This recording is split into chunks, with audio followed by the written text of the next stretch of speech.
Yeah, my name's Eddie Hernandez. I was born in Orange County, California. I've been in San Luis Obispo in the Central Coast for about almost about 9 years. I worked for Snyder & Sons Landscapes, a landscape company here in town, for the past 9 years prior to having a stroke in October.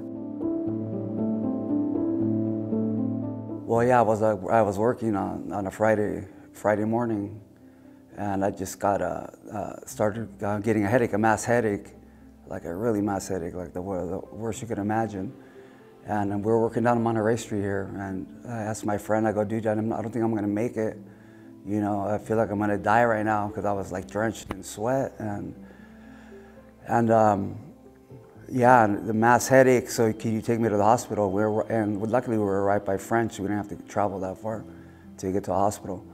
And yeah, from then on, I went out. I passed out, or they induced a coma. At some point, they induced a coma, you know, where I was in a coma for about almost 30 days. The doctors were telling them, my family and friends, that, yeah, that he's either going to come out vegetable or maybe a little bit like disabled, like really disabled, or dead, you know. And miraculously, I believe by the prayers from my family, especially my mom, and then you guys, the church, you know, that brought me back to life, and that got me almost like feel like back to like normal, like nothing had ever happened. I feel pretty darn good, you know. And I owe that to God and all the prayers. It had to have been the prayers, you know.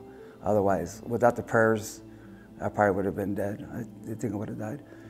So that was tough waking up, yeah, not knowing what happened. I thought I had killed my son, because I didn't know if because he's usually with me most of the time. And so I thought I had crashed. I didn't know, I had forgotten what happened until my friend reminded me.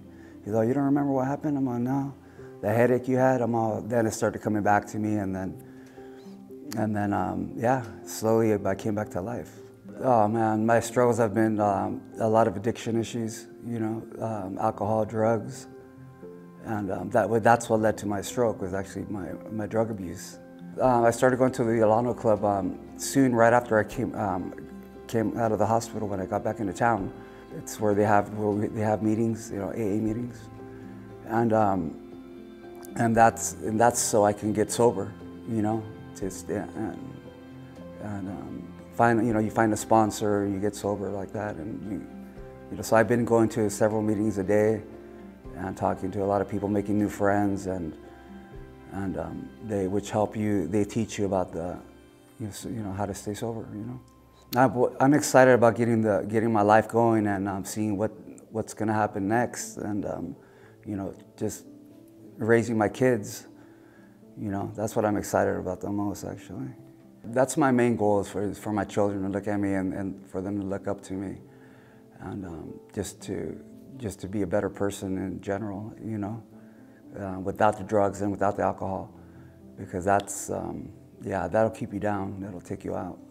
It was kind of a trip. It was kind of cool, and I got a call from, I'm pretty sure it was Jordan who called me when I was, a random call I had my phone with me, and he had told me that the church was praying for me, and that he mentioned my story, or you guys mentioned my story to the church, and I got all the prayers, and that you guys had raised some money to help out with you know, with whatever expenses I needed you know, and then that's what got me back into my faith, and thinking about, like, all right, I got to get my act together, because I need to live for my kids, and yeah, I just need to live for my kids and for myself. You know, I'm not ready to die yet, but it was a good wake-up call for me, like, to get back into my faith, and to get back into at least coming to church, and paying attention, and you know what I mean. It helps me a lot knowing that all you guys, like, I feel like I have an army behind, like a church army behind my back, to just praying. Just the prayers help. I know they help, because that's where, like I said before, that's what kept me, got me back to life, you know.